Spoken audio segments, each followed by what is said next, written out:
Hello बच्चों, कैसे हैं आप सभी। होप करती हूँ कि सभी बहुत बहुत अच्छे होंगे। और मैं आप लोग के लिए लेकर आई हूँ केमिस्ट्री के कुछ इम्पॉर्टेंट क्वेश्चंस। मतलब अ, जो कह सकते हैं आपकी या तो मतलब 4 या 5 नंबर वाले जो क्वेश्चंस होते हैं ना, 4 से 5 नंबर वाले, कि कुछ क्वेश्चन 4 नंबर के होंगे और कुछ 5 नंबर के होंगे।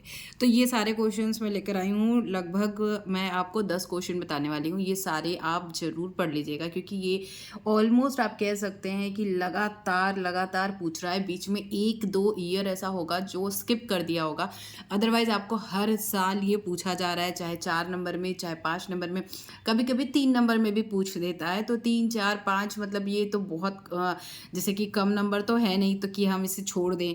तो एक सरसरी निगाह से मतलब एक ये होना चाहिए कि हमें पता होना चाहिए कि इसमें अगर यार 3 नंबर में आ गया, मतलब कोई भी टॉपिक छोड़ना नहीं है, सबको एक एक बार रीड आउट कर लेना है, कि पता होना चाहिए कि ये आ गया तो इसमें कुछ ना कुछ तो आप लिख के ही आओ, छोड़ो नहीं बिल्कुल भी। ठीक है, तो चलिए बिना देरी के शुरू करते हैं। वीडियो पसंद आए, हेल्पफुल लगे तो लाइक कीजिएगा, दोस्तों के साथ शेयर करना बिल्कुल भी ना भूलिएगा। 12th केमिस्ट्री 2025 के एग्जाम में आपको कैसे कौन कौन से क्वेश्चन पूछे जा सकते हैं। तो सबसे फर्स्ट हमारा है मूलरता, मूललता और मूल अंश। ये तीनों से आपको हो सकता है 2 नंबर में भी पूछ ले कि सिर्फ परिभाषा बता दो, मूलरता क्या है या मूललता क्या है या मूल अंश क्या होता है। ठीक है, तो 2 नंबर में भी पूछ सकता है, 3 नंबर में भी पूछ सकता है और 4 नंबर में भी पूछ सकता है। नेक्स्ट है हमारा राउल्ट का नियम और उसकी सीमाएं। ठीक है, तो राउल्ट का नियम और उसकी सीमाएं अगर पूछता है तो आप 4 नंबर से कम में नहीं पूछेगा। तो अगर ये वाला क्वेश्चन पूछता है तो 4 नंबर आपका फिक्स हो जाएगा, और ये बहुत ईजी है।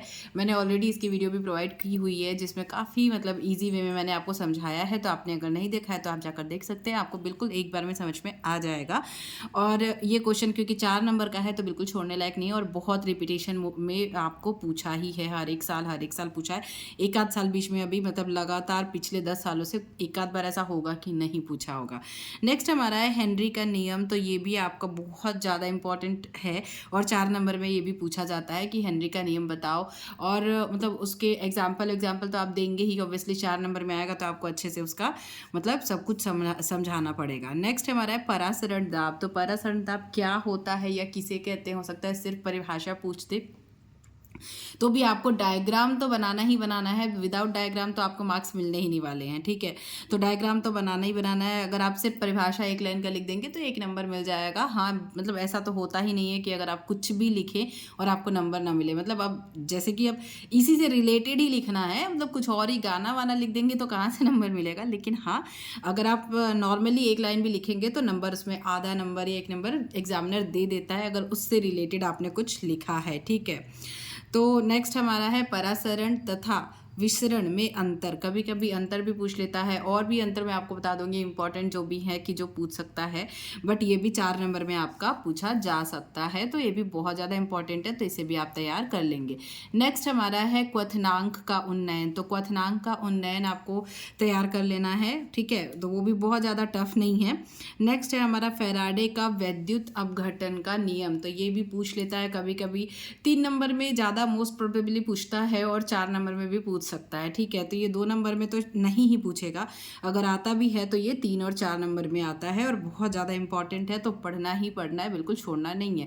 इसमें कोई भी ऐसी चीज़ नहीं है, कोई भी ऐसा टॉपिक मैंने नहीं लिया है जो एग्ज़ाम में आया ना हो, या फिर आपको बेफालतू का बोल रही हूँ कि ये पढ़ लो, क्योंकि मतलब ये सारे से रिलेटेड या तो आपको न्यूमेरिकल देगा। मान लो अगर आपको न्यूमेरिकल देता है और अगर आपको न्यूमेरिकल नहीं बन रहा है तो आप जो जैसे मान लो कि क्वथनांक का उन्नयन, ठीक है, तो आपको कुछ उसमें न्यूमेरिकल दे देता है, तो आप क्वथनांक क्या होता है यही सब लिख देंगे ना, तो भी आपको कुछ नंबर तो मिलेगा ही।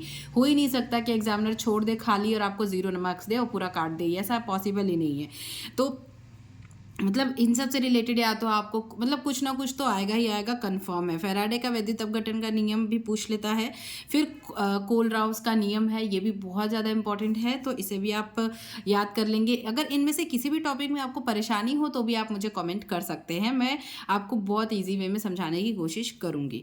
नेक्स्ट हमारा नर्नस समीकरण, ये भी बहुत ज़्यादा ईजी है, मैंने ऑलरेडी ये प्रोवाइड किया हुआ है। तो मतलब इसमें से बहुत सारे ऐसे टॉपिक हैं जो मैंने ऑलरेडी जिसकी वीडियो आपको प्रोवाइड की हुई है, सो आप जाकर चेकआउट चेकआउट कर सकते हैं। क्लास 12 करके प्लेलिस्ट जो है उसमें देख सकते हैं, तो उसमें आपको मिल जाएगा।